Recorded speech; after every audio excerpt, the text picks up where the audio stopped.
मध्य प्रदेश में जमकर आदिवासी पॉलिटिक्स चल रही है। हाल ही में मोहन सरकार ने अपना पहला बजट पेश किया। इस बजट में ST/SC विभाग के पैसे को लेकर अब राजनीति शुरू हो गई है। दरअसल अनुसूचित जाति जनजाति के लिए आवंटित हुए बजट का इस्तेमाल गौ संवर्धन बोर्ड के लिए किया जा रहा है। वहीं प्रदेश में बन रहे देवलोकों के लिए भी ये बजट है। दूसरी तरफ कांग्रेस से बीजेपी में आए मंत्रियों के पास जो विभाग हैं, उनका बजट 75,000 करोड़ रुपए का है, जबकि बीजेपी के पुराने 5 मंत्रियों के विभाग का कुल बजट 500 करोड़ रुपए है। आइए आपको डिटेल में बताते हैं कि आखिर चल क्या रहा है। फिलहाल तो मध्य प्रदेश में बजट से लेकर आदिवासी मंत्री के विभाग बंटवारे को लेकर हंगामा बरपा है। कुछ ही दिन पहले मोहन सरकार ने अपना पहला बजट पेश किया। कांग्रेस का आरोप है कि बजट में जो हिस्सा अनुसूचित जाति और जनजाति वर्ग के विकास के लिए आवंटित था, वही हिस्सा गायों और मंदिरों के लिए सरकार ने आवंटित कर दिया। मोहन सरकार ने 3,64,000 करोड़ रुपए का बजट पेश किया। जानकारी के मुताबिक पशुपालन विभाग की तरफ से 252 करोड़ रुपए गौ संवर्धन बोर्ड के लिए आवंटित किए गए थे, जिसमें से 95 करोड़ रुपए अनुसूचित जाति और जनजाति को आवंटित होना था, मगर वो गौ संवर्धन बोर्ड को दिया गया। इसके अलावा संस्कृति विभाग के 5 स्मारकों और मंदिरों के निर्माण के लिए भी ST/SC फंड से 58 करोड़ रुपए दिए गए। इसमें सलकनपुर का देवी लोक, रामराजा महालोक, रामचंद्र वनवासी महालोक सहित अन्य लोक शामिल हैं। कुछ दिन पहले ही बीजेपी के आदिवासी मंत्री नागर सिंह चौहान से वन और पर्यावरण विभाग छीनकर कांग्रेस से बीजेपी में आए रामनिवास रावत को दे दिया गया। इसे भी कांग्रेस आदिवासियों के अपमान से जोड़ रही है। कांग्रेस का कहना है कि जब से राहुल गांधी हाथ में संविधान लेकर घूम रहे हैं, तब से ही बीजेपी घबराई हुई है। देखिए, भारतीय जनता पार्टी के दृष्टिकोण में और रोड मैप में अनुसूचित जाति और जनजाति के लोगों को कम प्राथमिकता है। उसका कारण है कि जब से हमारे नेता राहुल गांधी जी ने संविधान की पुस्तक उठाई है, तब से बीजेपी को ये लगने लगा है कि ये वर्ग हमसे कट गया है और वो अब इस पर ज़्यादा ध्यान दे रहे हैं पॉलिटिकली कि कांग्रेस को डिस्ट्रीब्यूशन ऑफ वोट्स का डिसएडवांटेज कैसे हो। उनके बीच में राजनीतिक कार्यक्रम ज़्यादा चलाना चाहते हैं, आर्थिक कार्यक्रम कम चलाना चाहते हैं। अब कांग्रेस से माइग्रेट करके जो बीजेपी में गए हैं, अकेले उन मंत्रियों का बजट 75,000 करोड़ रुपए है और ऐसे 5-6 मंत्री हैं जिनका बजट टोटल मिला के 500-600 करोड़ भी नहीं होता है। इससे पता लगता है कि जो हमेशा जो विचारधारा की, राष्ट्रभक्ति की, आइडियोलॉजिकल कन्वेक्शन की बात भारतीय जनता पार्टी करती चली आई है, वो स्वयं अपने अंतर विरोधों में फंस के रह गई है। हालांकि मोहन सरकार में मंत्री विश्वास सारंग का कहना है कि कांग्रेस को ना तो बजट समझ आता है और ना ही बजट में आवंटित विभागों का बजट। हमने हर वर्ग के लिए पर्याप्त बजट रखा है। नागर सिंह चौहान हमारे नेता हैं, उनकी मुख्यमंत्री से मुलाकात हुई है, नाराजगी जैसी कोई बात नहीं है। अब देखिए, कांग्रेस को बजट समझने की ही समझ नहीं है। केवल कुछ लोग फीड कर दें और आप बयान देने लगो। जिस बजट की सब जगह तारीफ हो रही है, उस पर आप उंगली उठा रहे हो। भारतीय जनता पार्टी की सरकार कटिबद्ध है, चाहे SC के कल्याण की बात हो या ST के कल्याण की बात हो, और हमारी सरकार ने सर्वहारा वर्ग के कल्याण की हर योजना को मजबूत किया है। ये मध्य प्रदेश की भाजपा की सरकार ही है जिसने अनुसूचित जाति जनजाति वर्ग के कल्याण के लिए, उनके युवाओं को रोजगार देने के लिए, उनकी पढ़ाई के लिए या उनकी और उच्च शिक्षा के लिए जो योजना है उसको पूरी तरह से मजबूत किया है। कांग्रेस को समझ नहीं है बजट की। हमने कहीं भी किसी भी तरह किसी भी बजट को कम नहीं किया, बल्कि हर तरह की कल्याण की योजनाओं को मजबूत किया है। उधर नागर सिंह चौहान का जो मामला चल रहा है, उसमें भी कांग्रेस कह रही है कि आदिवासियों का अपमान है, ये तो उनके साथ पटाक्षेप हो गया। उस मामले में कहीं नहीं, नागर सिंह जी ने स्वयं ही बोल दिया है।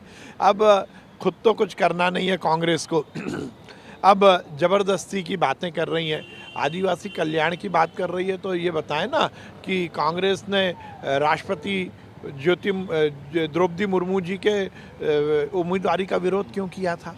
कांग्रेस बताए ना, यदि इतनी आदिवासियों की हितैषी है तो बताएं सहरिया और बाकी आदिवासियों के कल्याण के लिए जो हमने 1,000 रुपये की योजना बनाई थी, वो कांग्रेस ने क्यों बंद की?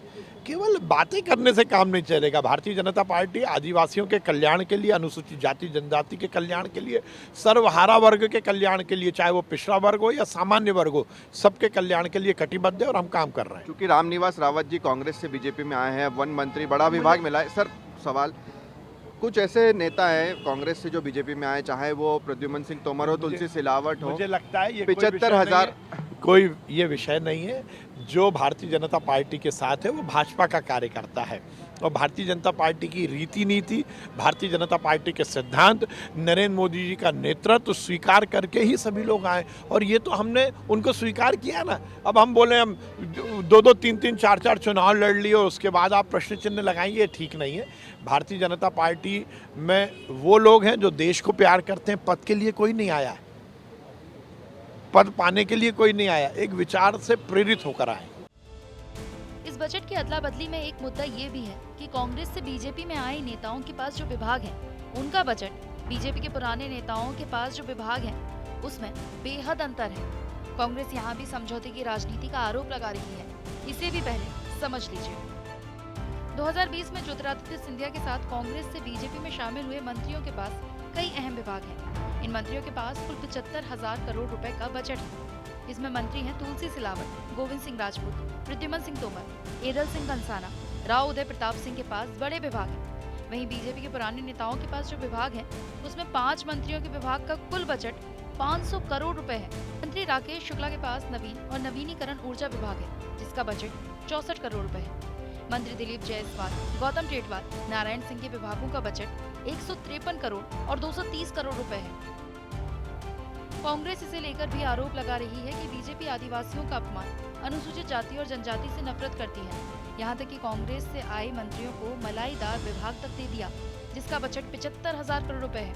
ये सौदेबाजी सभी को समझ आती है।